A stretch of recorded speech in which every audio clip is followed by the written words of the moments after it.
Hey everyone, welcome back to my channel Scale Up. In this quick tutorial, I will show you how you can turn off a notification of friend request on Facebook, or like if you are getting notification on Messenger, that's possible because you have turned the option on. So I can show you how you can turn off your Facebook friend request.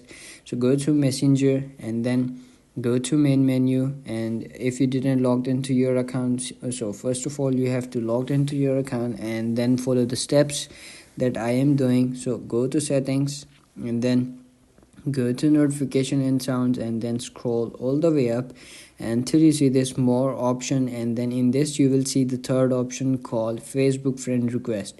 So to do this, whenever you turn this off, you will never get any notification of Facebook friend request on the Messenger, and you will get only notification on the Facebook.